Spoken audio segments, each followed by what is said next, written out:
I've just put a turbo on this Daihatsu Mira.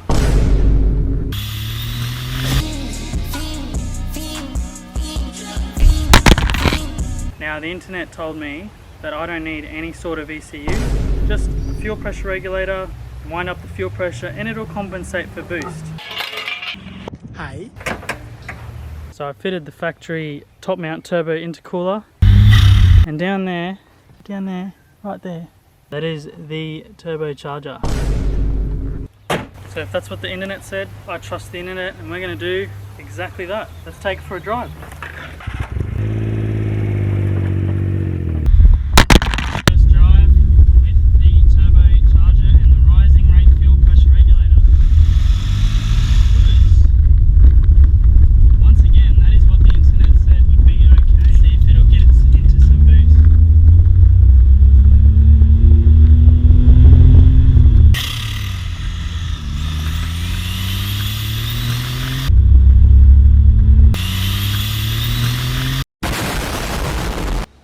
There it is. If you do a rising rate fuel pressure regulator with a turbo bolt on, no fuel table tuning at all, you're gonna have to expect that that's going to happen. This is actual footage of my black car in 2014. This was with the rising rate fuel pressure regulator setup, and you can see the AFRs. They go down and they peak up and then they go down again, but still nearly not rich enough for what it needs to be. The way you really want to fix this is with something like this. This is a DET3 ECU Master ECU. It has all the capabilities you need to tune your Mira for boost. This can do RPM versus engine load fuel-based tuning as well as ignition tuning. There's two different ways you can wire this in. There is a standard way, we only control basic parameters, or there's a fuel implant mode which you can control startup, warm-up tables and correction tables, stuff like that. But for this system we're using an extra injector into the intake manifold. So this is an RB20 DET injector. It's about 270cc I believe, and I've just got that teed into the standard line that goes to the fuel rail. I've had to make a fitting here. It's just a brass fitting that it just sits in nicely, and obviously the plug is a little bit dodgy, but it works. Using that as additional fuel to compensate for boost pressure.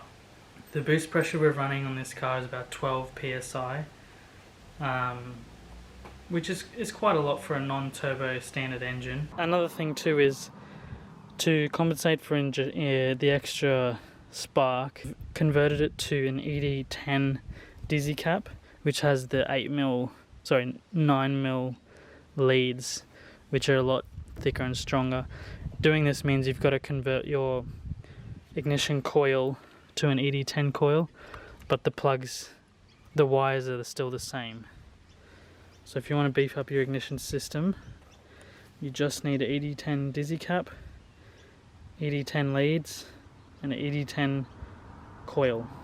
These things are $400, so for nearly a quarter or even less than that of a price of a standalone ECU, you can have one of these. Very, very simple to wire in. On the back of it, you can see it has the pin numbers and what each pin correlates to.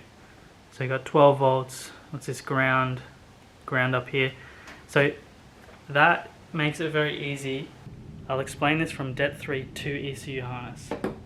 So your ignition in goes to your N plus dizzy. Ignition out goes to N plus ECU side. So you've got to splice those two wires, and each end of that original wire needs to go to one ignition in and one ignition out. So ECU side goes to ignition out, dizzy side goes to ignition in. 12 volts. You will need a wideband, so you can wire that straight to your wideband. Analog input 1 is AFR signal from your wideband controller. Frequency out is RPM signal to tacho if you want to run a tacho.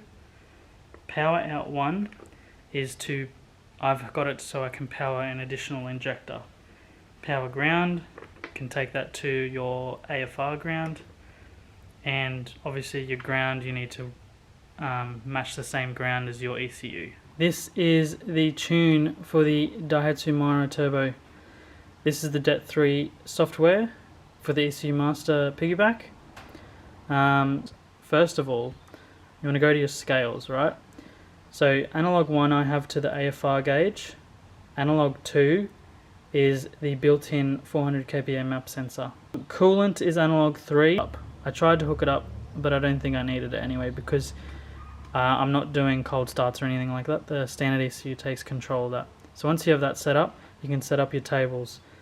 So your fuel PWM tables, your analog in 2, which is your map sensor, versus, so that's your load, versus RPM.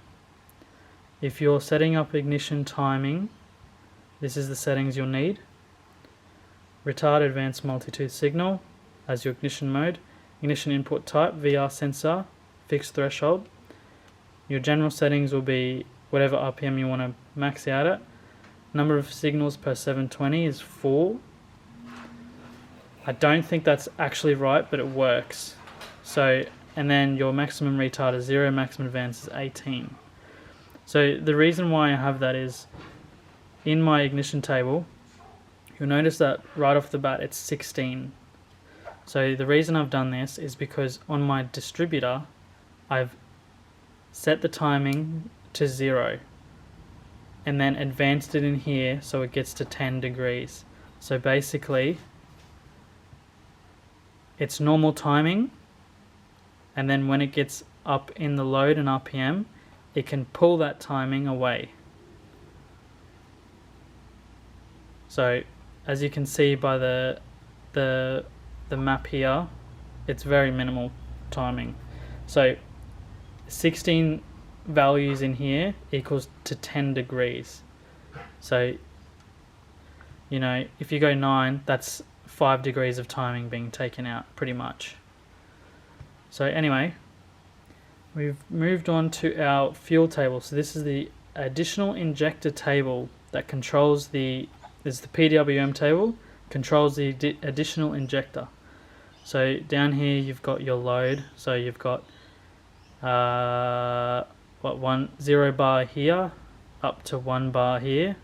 So this thing runs approximately around here somewhere, 12 psi, 1.8 to 1.3 bar. Get rid of that, don't need that. And as you can see, that is the additional, oh my god, that is the additional fuel table used for the car.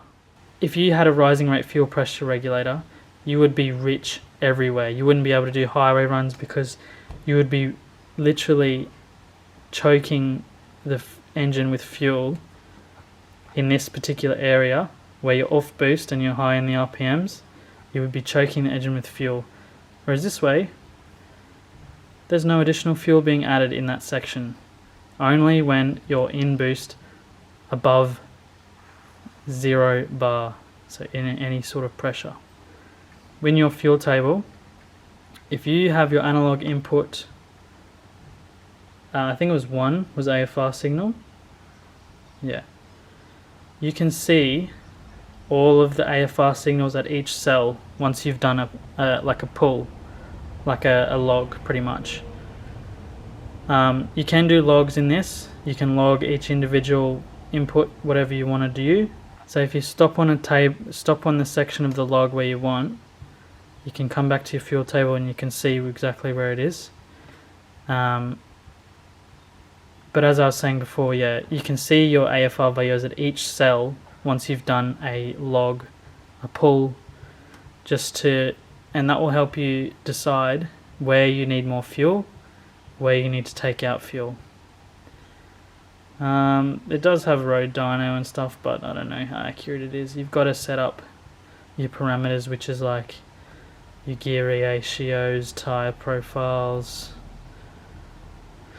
It's just a bit much, I think. Doing this will make sure you've got correct AFRs. You don't have to worry about startup, cold starts, enrichments, coolant temp, ignition timing changes to coolant and stuff like that, because the standard ECU will take care of that. It'll start, drive perfectly as it was NA. This will give you what you need for when you're on boost. So hopefully that gives you the information you need to do your car properly. For the cost of one of these and an AFR sensor, you're looking at $600 total. Tuning it yourself, it's better than having a rising rate fuel pressure regulator, I think. It's a good way to learn it, and you have the chance of blowing it up, but you have less of a chance than if it was just fuel pressure regulated. So yeah, if you're looking for a budget-friendly ECU or a budget-friendly way to tune your car, rising rate fuel pressure is the way to go.